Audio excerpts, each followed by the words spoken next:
wabarakatuh. Perkenalkan, nama saya Lutfi Latifah dengan NIM 503230051 dari kelas 2B Akuntansi Syariah. Video ini dibuat untuk menyelesaikan tugas individu ujian akhir semester mata kuliah Pengantar Manajemen dan Bisnis Syariah dengan dosen pengampu Bapak Angger Hidayat Espan.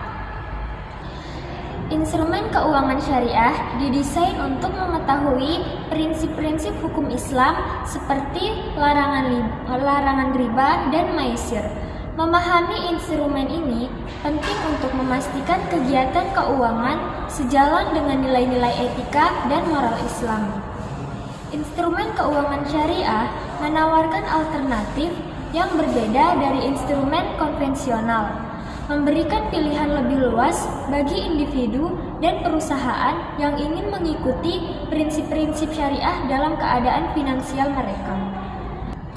Memahami dan menerapkan instrumen keuangan syariah dapat mendukung pengembangan ekonomi berkelanjutan karena fokus pada keadilan, transparansi, dan tanggung jawab sosial.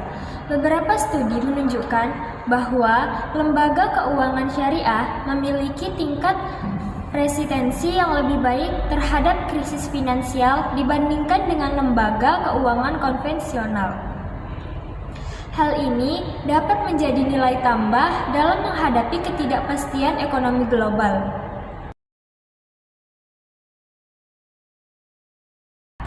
Pasar keuangan syariah semakin berkembang secara global, mencakup segmen yang luas dari investor dan konsumen. Belajar instrumen keuangan syariah mempersiapkan individu untuk berpartisipasi dalam pasar ini dengan pengetahuan yang memadai. Memiliki pengetahuan tentang instrumen keuangan syariah dapat membuka peluang karir di sektor keuangan yang khusus membutuhkan spesialisasi ini, seperti perbankan syariah, investasi syariah, dan manajemen dana. Belajar tentang instrumen keuangan syariah bukan hanya tentang memahami komponen teknisnya, tetapi juga tentang mengintegrasikan nilai-nilai syariah dalam praktek keuangan yang penting untuk pembangunan ekonomi yang inklusif dan berkelanjutan.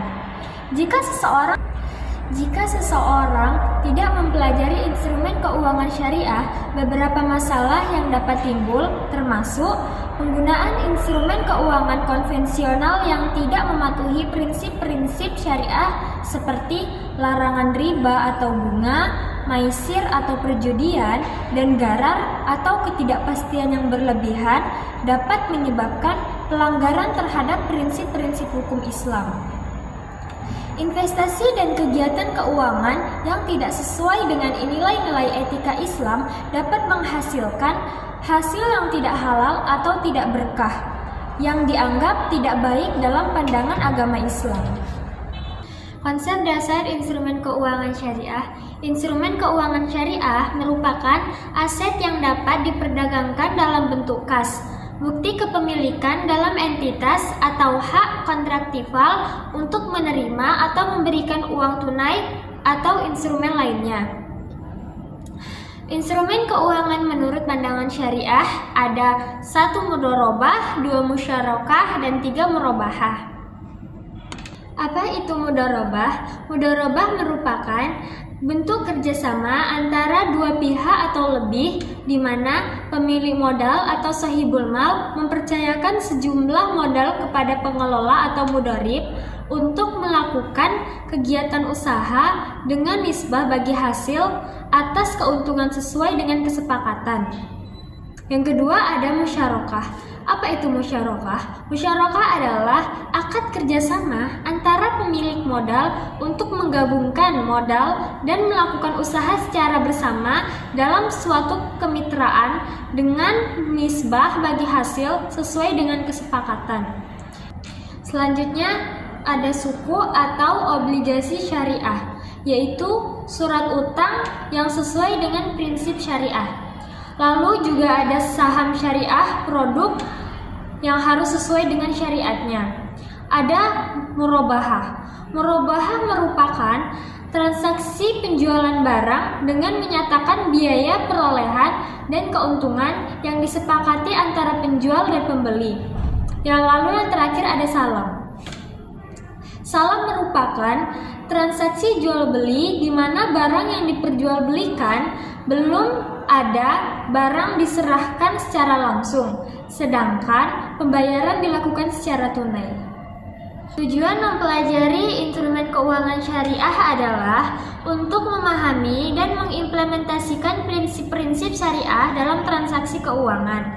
Instrumen keuangan syariah dirancang untuk memenuhi syarat-syarat syariah yang merupakan prinsip-prinsip etika moral dalam Islam. Beberapa contoh instrumen keuangan syariah termasuk saham syariah, obligasi syariah, dan investasi syariah. Tujuan utama dari instrumen-instrumen ini adalah untuk memberikan alternatif investasi yang aman dan syariah kepada individu dan institusi yang ingin menghindari investasi dalam perusahaan atau proyek yang melibatkan aktivitas yang tidak syariah, seperti perusahaan alkohol, perusahaan tembakau, atau perusahaan yang terlibat dalam perang. Mengapa saya mengambil materi tentang instrumen keuangan syariah? Karena instrumen keuangan syariah memiliki hubungan yang erat dengan mata kuliah pengantar manajemen dan bisnis syariah. Karena keduanya didasarkan pada prinsip-prinsip yang sama dan saling mendukung dalam praktek dan teorinya. Mungkin hanya ini yang hanya dapat saya sampaikan mengenai tentang instrumen keuangan syariah. Kurang dan lebihnya mohon dimaafkan. Wassalamualaikum warahmatullahi wabarakatuh. Terima kasih sudah menonton dan sampai jumpa. Bisa